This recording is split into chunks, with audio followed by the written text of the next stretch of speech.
Come on, let's arm ourselves. Somebody must go home again. People must start to go home. Home is where we want you, in your village. Don't stop anywhere. We are sending most of you home. We did not vote for you to go and make noise for us. We voted for you to become performers. Oh, come on, the Church of Jesus, make a shout.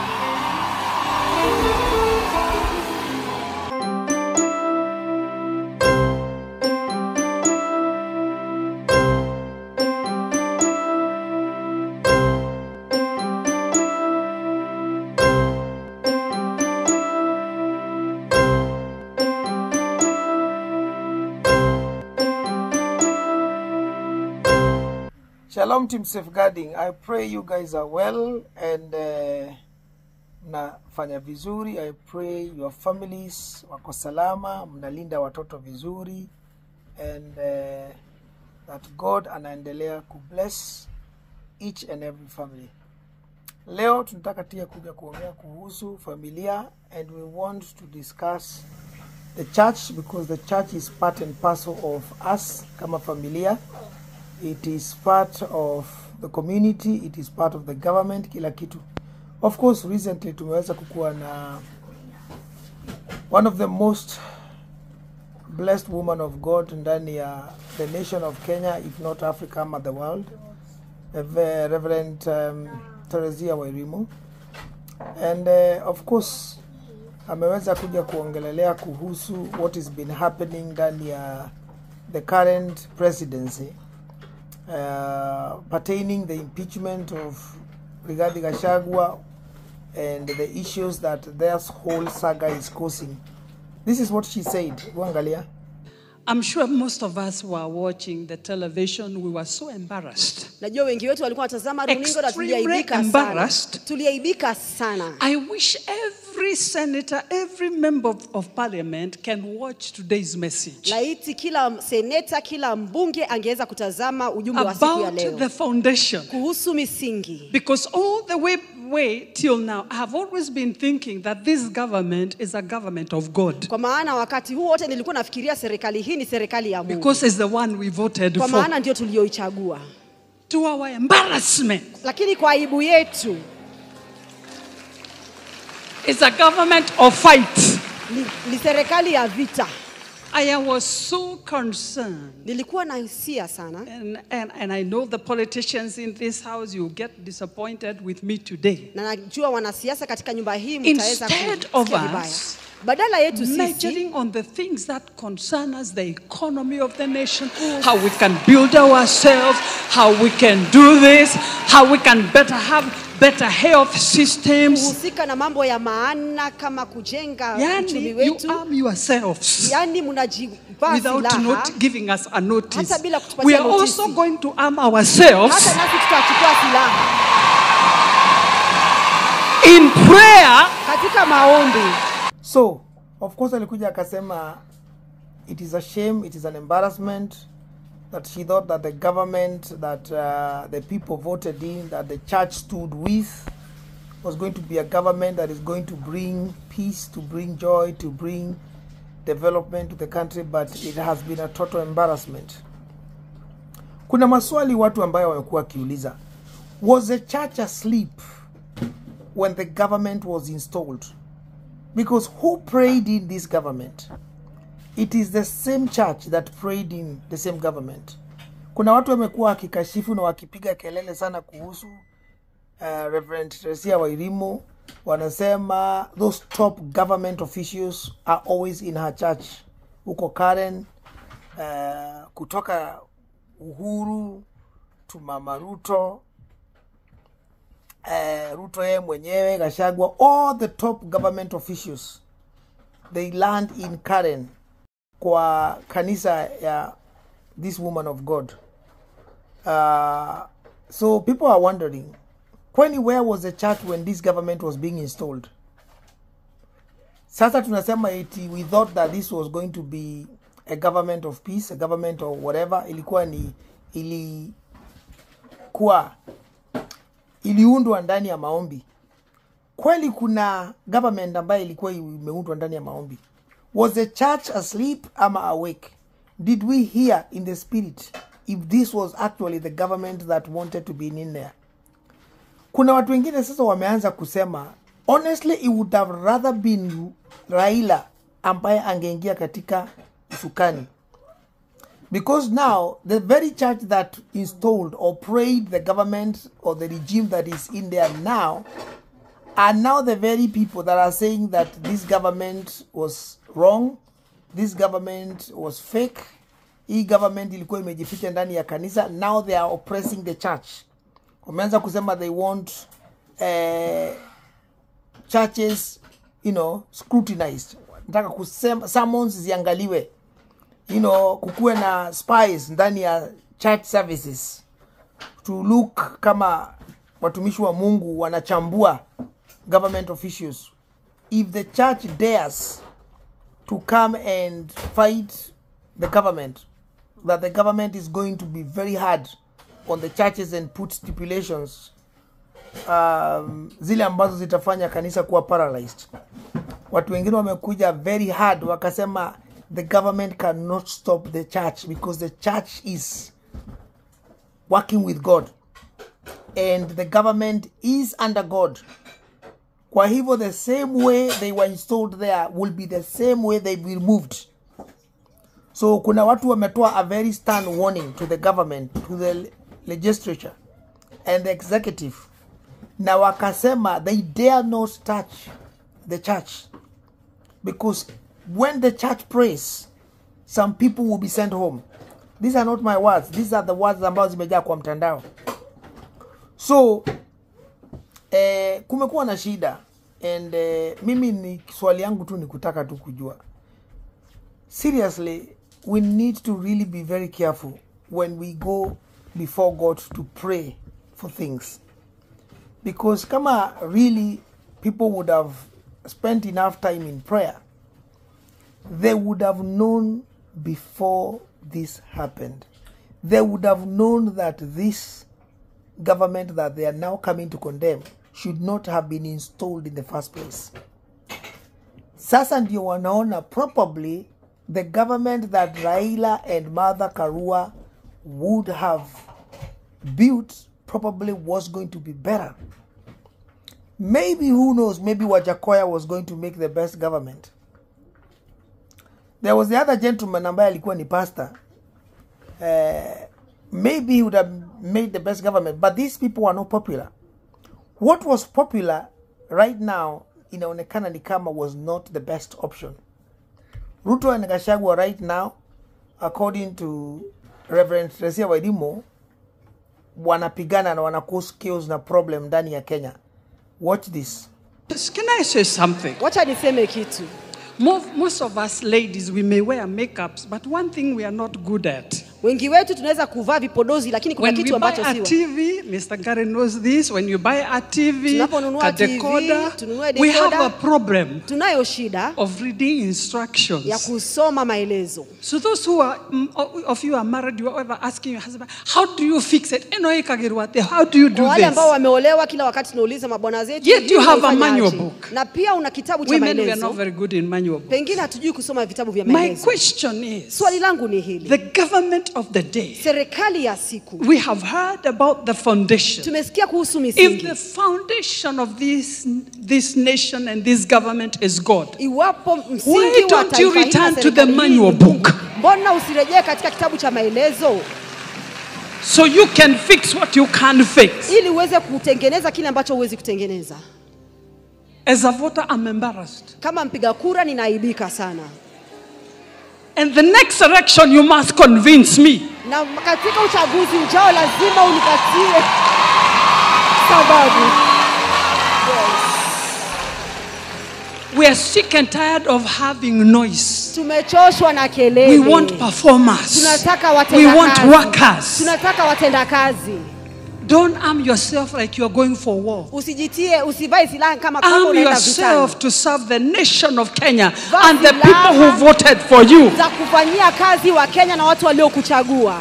So, ukienda kwa mahakama, unaenda unakuta kuna watu like the legendary, Daktari Senior Counsel Kamina ambaye amekuwa very controversial huko kwa koti, akasema ya kwamba there's no rush to everything, and right now the presidency, which is Ruto and Gachagua, fightings or issues should not affect the country. Anasema no, we should not allow fujo na ghasia zile ambazo Ruto na Gachagua wako nazo zikuje zi affect the rest of us. I agree, I concur with lawyer Kamino, because issues za Ruto na Gachagua hazifai kuja kuaffect watoto, hazifai kuja kuaffect our young people. Now we are seeing all sorts of things happen. People are depressed, people are stressful. There is nothing that is happening because we don't know what is happening. People are worried. Don't let anybody lie to you akwambie eti kuna mtu ako sasa anasikia kila kitu iko sawa. Mpaka saizi hata business are not doing well. So mimi vile nasema it's fundamental tuhakikisha kwamba before we start to pray something in, let us be very careful. Tujue, how are we praying this thing in? Is this the right thing that we are supposed to be praying in? Tusikuje tufanye mambo kama vile kanisa ilifanya. And then now we have Reverend Teresia and every other man and women of God screaming and worrying about that we installed the wrong government. Could it not be best tuhakikisha kwamba tumesikia from God first, to know exactly ni nani ambaye anafaa kuwa hapo? Tukirudi kwa Biblia, we can find the time when God wanted Israel to have himself, when God was judging Israel through his judges, but then the people got tired of God and his judges and they decided to have a king. And because of the desires that they had, God said, okay, kama mnataka kings, let us see how things will be. So Saul was the first king that was installed by the people. Of course, he was anointed by the man of God, Prophet Samuel. But we know how the story of King Saul ended, until God came and found a man after his own heart, King David. So kuna need ya kuhakikisha kwamba before we do things, let us spend time in prayer. Tungekuwa na muda wa kukaa ndani ya maombi. I know kuna watu wengi sana wamekuwa wanafanya lamentation, wanasema Ruto alikuwa analia kanisani kila siku mpaka machozi yake ilikuwa imepungua, ilikuwa imeisha. Of course, we know Mama Rachel Ruto is a prayerful woman of God. But of course, people are saying Mama Rachel Ruto is not the president. She's the president's wife. So Ruto was the man that was installed as president. But now, the person that he was then, the meekness, the humbleness, the godly man that they thought he was, is not who he is. So, according to what is happening right now and what people are saying, Ali camouflage. He camouflaged and he's now coming out of his shell, and this is the real him. So, now the aftermaths, the after effects are coming through, that ya kwamba kanisa inasukumwa to the edge, and that everything is being pushed now. Everybody sees. So, no wonder people are lamenting a lot about this whole impeachment, and a lot of people are talking about how money is transferring hands from every area and every angle, and that some certain agenda are being pushed hard, big, fast, quick, so that things can happen. But kanisa imesimama ikasema there is a God in heaven. We may have people who are influential and people who think they know everything and they can do anything, but there is a God in heaven who does not sleep. There is a God in heaven who's got the world at the palms of his hand, and he can just shake it just like that. So watu wangu, team safeguarding, kabla ufanye anything, kabla uchukue some sort of decision, please take some good time to research. Take some good time to look into different things about what you're about to embark on. Take time to pray. Invest in prayer. if you are a spiritual individual. Invest enough time to check on things. Look at post the fever. Yeah, oh hey, we want this person, I want to do these things. Look post that. Consider circumstances that may come and cause worries and anxiety. How would you handle what you're about to embark on? All these are fundamental aspects that we need to be thinking before we actually do what we want to do. Kwa sababu zitatusaidia pale baadaye. So that kwamba unajua, when I was doing this, I had put strategies in place that if this was to happen, this is how and what I will do to make sure I remain steadfast, to make sure I remain firm, to make sure sita yumba yumba. Kama huyu mtu, kama hii kitu, ama kama hii jambo, ama kama hii biashara ikienda hivi na hivi, this is the backup plan that I have. Right now, kanisa ni kama imeshikwa na fever kiasi. Everybody is lamenting. Everybody is saying tulidanganywa. We did not see this coming. Na sio huko peke yake. There's a lot of people that are complaining in the House of Parliament, in the Senate, mpaka huko kotini. People are complaining from mashambani to town, to cities. People are complaining in diaspora. There is worries and anxiety.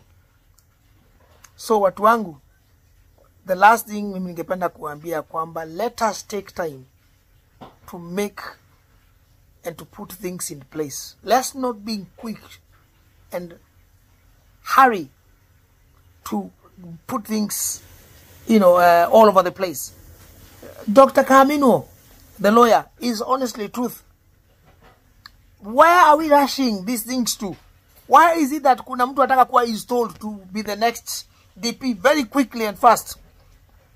Today I saw Karangwa Wathangwa, the Kiambu senator, asking if only the senator would expedite quickly other things huko kwa Senate when they put things through and then they are supposed to be sent back to Parliament for approval. But they take months. Lakini hii ya impeachment ilienda in 2 days. If only they could do other matters like that, kama mambo ya sukari. If only they could make that quick, Kenya would be in a different place. My prayer is that Africa is going to see this, because the heavens are registering what is happening there.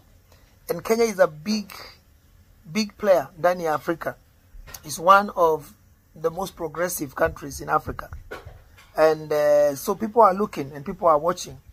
My prayer is that the judicial system, the judiciary, will remain independent regardless of whether kuna watu and powers that are trying to compromise you.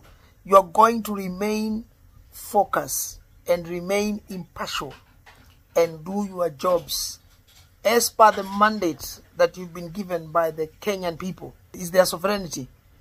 So, lakini mkikubali kukua compromised, then issues and problems are going to arise, and we do not want to see chaos in the streets. We want to see peace and tranquility reign. The woman of God, Reverend Teresia Wairimu, this is what she had to say ndani ya hiyo message that definitely every politician anafaa kusikiliza. Na mtu yote ambaye ako kwa any government official ama hata kwa biashara manini, na unajua unadhulumu watoto wa Mungu, whosoever they may be, this is the message that utatumwa nyumbani haraka sana. Listen to this woman of God as we come close to the end of this message. God bless you so much. Listen to this. We're going to do another prayer. Come here, Minister Herbert. Tutafanya ombi lingine. Come on, let's arm ourselves. Somebody must go home again. People must start to go home. Home is where we want you, in your village. Don't stop anywhere. We are sending most of you home. We did not vote for you to go and make noise for us. We voted for you to become performers. Oh, come on, the Church of Jesus, make a shout. Watu wangu, I think what we can learn from this issue ni ya kwamba, let's not be very quick to implement things before we think about consequences. after effects, aftermaths, what may happen. So let's take time to make sure that whatever we are about to do will be credible, and that even if things were to go wrong in a way or another, that we have a backup plan. We know exactly what it is that we are going to do to make that thing remain balanced. So hakutakuwa na shida mingi. Ni hayo tu watu wangu. Afadhali msisahau kusubscribe. Tia comment yako, say what you think. Let us be appropriate, and God is going to bless you. Msisahau kusubscribe. We are on the road to 30k subscribers ndani ya dunia. This is what we do. I'll see you on my next one.